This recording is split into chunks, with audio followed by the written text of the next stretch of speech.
Guys, welcome back to today's video. Today is Saturday, May 25th, 2024, and today we are going to be talking about Donald Trump's Veep stakes, who he's going to choose as his running mate for the 2024 presidential election, and how Senator Tom Cotton, the Republican from Arkansas, has emerged as the frontrunner in Donald Trump's VP selection choice.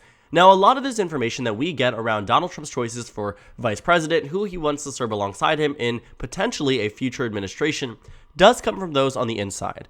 A lot of this is not publicly discussed by President Trump, by many of his surrogates, but rather by people who can speak on background and can speak anonymously to places like the New York Times, the Washington Post, Politico, etc., etc., etc. And they offer a unique insight, because for all the American public has known, Donald Trump has been running this campaign single-handedly, and arguably that is true. Donald Trump has been at the forefront of the campaign, and though he does have political support from many people across the United States, the extent at which they appear with him in rallies and rallying calls just across the country in terms of digital ads, TV ads, whatever it might be, has actually been decreased compared to what we saw in even the 2016 and 2020 presidential elections. And I think that's largely because Donald Trump still hasn't decided who he's going to choose as VP. There often are times where he will float potentially campaigning with somebody, getting their name out there, seeing how the donors might respond one way or the other. But generally speaking, we have been left in the dark by the man himself. And so this time, now that we're seeing that Tom Cotton has emerged to be this frontrunner as a strong contender for the VP choice, I can't help but thinking that this is yet again another poor political instinct moment from the Trump campaign and Donald Trump himself. Senator Tom Cotton is probably one of the worst choices that Donald Trump could make for vice president, and yet he stands to be probably the most likely at this point. And that comes with a whirlwind of new information around VP stakes, talking about people like Elise Stefanik, talking about people like Kristi Noem, who at one point in time probably were in the direct frontrunner contender status for the VP nomination. People like Elise Stefanik, who had been with Donald Trump very early on in the campaign season, especially this time around where she was really trying to rally around him very, very, very early on, served as the, one of the most biggest advocates for him in the House of Representatives at this point. And it's so interesting because at a point back in February and January, even in December, when there was the height of the Ivy League colleges and elite colleges and the conversation around anti-Semitism, she was at the forefront of Republican politics because of the constitutional hearing that had gone viral. It had gone across the United States, and Donald Trump himself at a donor dinner had said he's considering Elise Stefanik very heavily. He really liked her performance in the congressional hearing, and she is certainly up in the running. And then came Kristi Noem. Kristi Noem, whose name had been floated for quite some time, and then all of a sudden, she drops a book where she says that she shot her puppy because it was annoying. And of course, the media goes into a frenzy. The Republican Party goes into a frenzy. And now, even the conservative media thinks that she would probably be one of the worst possible choices for VP. So now comes in the running Senator Tom Cotton, somebody from Arkansas, a relatively lesser-known name across the United States, but certainly not somebody without political baggage. Almost immediately upon this conversation around Tom Cotton being included in the VP list, in fact, some sources reporting, as I've already mentioned, being at the top of that VP list, we found here that he found himself embroiled in scandal back in 2020 when he called for military force on those protesting for the Black Lives Matter movement. And so Senator Tom Cotton, not only that too, probably serves to be one of the most lackluster candidates that he could choose for VP simply based on his personality. The Republican Party has had a very deep introspective conversation about their demographic makeup. When Kevin McCarthy left the House of Representatives, he said, the Republican Party, and this was his words, the Republican Party looks like the most exclusive country club in the country, whereas the Democratic Party looks like America.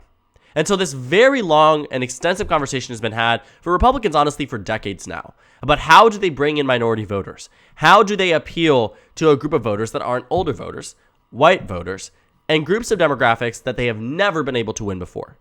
And while there sure are many complex ways we could approach this, a very, very, very understandable point on this is that Donald Trump himself could come in from a position where he ran with someone like Governor Mike Pence, an older white man from Indiana, who did not serve, besides personality, that much of a juxtaposition to Donald Trump, did not serve that much in terms of a different lived experience, besides the fact that he was from rural Indiana, and, or I guess not really, but Indiana, which is a rural state, less urban, certainly, than Donald Trump in Pennsylvania, going to Wharton, going to New York City and making that his primary residence. I mean, it was, sure, in some ways different. But to the eye, it wasn't. And so when people talk a lot about inclusivity and they talk a lot about a big tent party, for almost the entirety of its existence, the Republican Party has pretty much only been, I guess, recent political existence. We're talking, civil rights era onward, has been backed primarily by older white Americans. And that is a fact. That is how the demographics have broken down every single election. Every single election. And so this time, there's been heavy consideration. Does Donald Trump choose a woman? Especially with all of these concerns surrounding his treatment of women, not only in the White House, but also before the White House. The comments that he made, the same things that Hillary Clinton slammed him for, that allowed her to win women by a very big chunk. That sure, she ended up losing the election, but 4 years later, it was that same group of voters that Donald Trump had yet to win over that he would be able to win by. And that isn't to say that all of a sudden this, group of the Democratic base, women do very much drive Democratic Party turnout and victories, that all of a sudden would switch over to Trump just simply because he is choosing a woman as vice president. But it certainly would give, in a world of optics, like it is in American politics, some level of cover for President Trump. Tom Cotton, obviously, is not a woman. Tom Cotton is a white Republican senator from Arkansas. And the optics on that, regardless of how he might perform in the office, regardless of how he might campaign, and I honestly think in both cases, we know to be lackluster compared to the other contenders that are up there, including very, very obvious names, which we will get to in a moment. I promise you we will get to there. There are problems here in choosing him. There also has been consideration about Donald Trump choosing a person of color. So if he doesn't choose a woman as vice president, somebody like Senator Tim Scott has been in the running, and a lot of people talk about it because it would be a very big thing for the Republican Party. However, I will say this. I do not believe what we've seen in the past. I do not believe that minority voters, women voters, are going to all of a sudden jump ship from the party that they have been supporting for decades on the basis of who Donald Trump chooses as VP. With that being said, I do think that it provides a new lens of experience, a new lens of campaigning that the Republican Party has not tapped into in a very long time. The last time we saw a pick that, explosive was when Sarah Palin was chosen as vice president for John McCain in 2008. When she joined that ticket, it caused a media frenzy around that in arguably a very positive way for the Republican ticket. Obviously, it didn't pan out, and clearly Sarah Palin was not the right choice. But for decades on prior to that, and decades since then, or not decades since then, but years since then, there has been no heavy consideration that that would be an option again. And so now we're back at a question. Who does Donald Trump choose as VP? And so now that Tom Cotton has come up to here as being a strong contender in the VP space, I want to also emphasize that it isn't just the fact that there are other better choices. He offers quite literally nothing electorally. When you take a look at the state he's from, Arkansas is already a very, very, very deep red state. It's not a state that's going to be at all competitive, that has a competitive governor's race, House race, Senate race. I mean, nothing in that state is up for grabs that could be won by Democrats, including the presidential level. And so Arkansas, coming from that point, you think about the surrounding area, there aren't even states that you really could think that Tom Cotton could provide a unique perspective on, some level of electoral benefit. Missouri, Kansas, Oklahoma, Tennessee, Mississippi, Louisiana, all red states. And you might think, okay, well, Joe Biden chose Kamala Harris in 2020. California was not a competitive state. And in a way, you're right. But at the same time, she offered a lot more on the national level than maybe she offered just in her home state.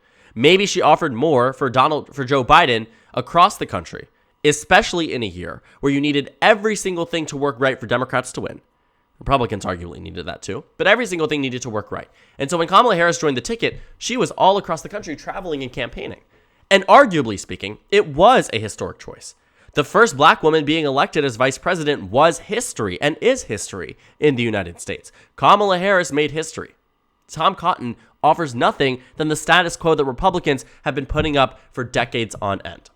And so when we talk about, too, these other options. They list them here about why Donald Trump wants him to be. A lot of it has to do with the fact that he's loyal to Donald Trump. He has experience in the Senate. They both share an Ivy League background, which is, again, a unique thing that I think we really don't see discussed much on the national level. But a lot of the choices that people make very much does root in the idea of education. Look at our Supreme Court. 8 out of 9 justices went to an Ivy League institution, Harvard or Yale. When you look at who's typically nominated on the presidential ballot, you honestly almost always have an Ivy League grad. For instance, in 2020 was the first time a Democratic ticket had somebody that did not graduate from an Ivy League university. I mean, you are talking about on both sides of the aisle, this being something that matters. And it isn't just that too. Tom Cotton, and I think the reason I mention these things is because I don't think they actually should be the main point of focus for Donald Trump and who he chooses as VP. I think all of it should come down to electability at this point. But again, moving on from that, the reason I think we're going to find it to be very interesting as to who Donald Trump chooses is because I don't think there will actually be a clear-cut reasoning as to how he gets there. Given the people that we have seen as potentially Donald Trump's vice president, I think there are so many people here that it would really take a lot for them to convince the American public that this was the right choice. Because I don't think any of these people are super, super strong, with very, very few exceptions. And even what we've seen from Donald Trump is that he's really sporadic all across the place with who he wants to choose, why he wants to choose them, who's loyal, who's not, who's a rhino, who's not, right? That level of thinking, it isn't sustainable. It isn't something that even is stable at baseline. And so all of this whiplash around who he's going to choose, especially now that Tom Cotton has emerged as sort of this front-runner figure, I find it to be very interesting, and I think it might display, again, a consistency here, and we'll talk about this in a later video, but a lack of strong political instincts that Donald Trump really, and his campaign really, really doesn't have right now. And I don't know if it's the fact that they think that they're winning by enormous margins. I could see it, right? When we're talking about where Donald Trump is on the national level, I could understand that, sure, it's much better than where it was in 2020. He's winning in the battleground states. Those things can absolutely be true. But it can also be true that he can very much lose his election and still needs to bring it home. There's a lot of time between now and November. A lot of time for the American public to focus on this election a lot more than they already are. And that could be trouble for Donald Trump. And so he needs to make sure he's dotting all his I's, crossing all his T's, and getting everything correct, including who he chooses for vice president. And I personally believe that the most important political factor here should not be where you went to school, should not be what you did in the U.S. Senate, should not be how loyal you are to him, but rather the issue of electability. But obviously, that's not his priority. And so when I see here, too, what is in consideration for the New York Times, Tim Scott, Marco Rubio, fine choices. Nikki Haley, strong choice, good choice, probably best choice. Tom Cotton, no. Elise Stefanik, probably not adding much. Mike Pompeo, no. The loyalists, too, you look here. Ben Carson, come on. J.D. Vance, no. Sarah Huckabee Sanders, I'm giving you the look, you can't see it, but no, absolutely not. Rick Scott, what would he add? Florida's already locked down, right? John Ratcliffe, who even is he? Christie, no, after the recent book. Up-and-comers, Byron Donalds, absolutely not. Wesley Hunt, no, right? Vivek Ramaswamy, come on. The guy who said he was going to fire every person with, an off-letter last name, whatever it might be, in the entire federal government. That's how you get rid of bureaucracy? Absolutely not. Nancy Mace, no. Katie Britt, no. I mean, Nancy Mace also, too, who called out Donald Trump after the January 6th insurrection. That's not going to be a good look. And Katie Britt, after that performance at the response to the State of the Union, almost all of these people are bad choices, including Tom Cotton. And so when all of these people I've grouped into already know, and I've already sectioned up people like Nikki Haley and Marco Rubio and Tim Scott as potentially better choices, and Tom Cotton somehow emerges as somebody who's up here as a prime choice, as a top choice, I question whether this is a decision that is being made in, the right decision at least being made. And you look at the pros here. Okay. Decorated military veteran with a substantial foreign policy resume. That's good. Trump has shown interest in him fairly late in deliberations over a running mate. That's not really a pro here. Also, too, was considered for a cabinet post, but so were a lot of people. Look at Rex Tillerson. Look at all these people who ended up flopping out of the administration. Cons here, he voted to certify the 2020 presidential election. Maybe he isn't as loyal as Donald Trump thinks, and also would serve as a direct oppositional force for the Democrats against Donald Trump. Here's the thing. Tom Cotton should not even be in the running for this VP spot. And I think it's really going to be a problem. when he's even saying things like Nikki Haley will be on his team in some form, the people out there that are hopeful for the Trump campaign are hoping that maybe he means as VP. This language is not something you use for someone you're considering as VP, especially considering the language that both of them have used to refer to each other. While it could be chalked up to be just simple primary talk, and I'm sure that a lot of voters won't be swayed simply by the fact that Nikki Haley was in opposition to her running mate, I think there's a level. I think the extent at which this campaign got very dirty and got very nasty and mean is going to be detrimental for Donald Trump if he chooses Nikki Haley. And to Nikki Haley's brand, if she runs with Donald Trump and loses, it's a thing of self-respect and, choice that you make in an election about vacating all of these problems and these issues you had with the VP contender before. But I can't see somebody better. And I think that's really the problem that we're at with these Veep stakes. None of these people are really going to be an immense value add to the Trump ticket. And so I think maybe that's why he's looking for other things. But I will say, there are people who offer negligible, or maybe slight enough more than negligible bumps to his candidacy. People like Tim Scott, people like Marco Rubio, and people like Nikki Haley. And I think should he not choose somebody like that, and should he choose somebody as boring and as traditional as Tom Cotton, I don't think you're going to see any movement in terms of support for Donald Trump. And while that may be something that they are fine with because they believe, looking at the polls right now, that they win the election, what happens when these numbers change? What happens when we get to November and all of a sudden things start falling apart for the Trump campaign?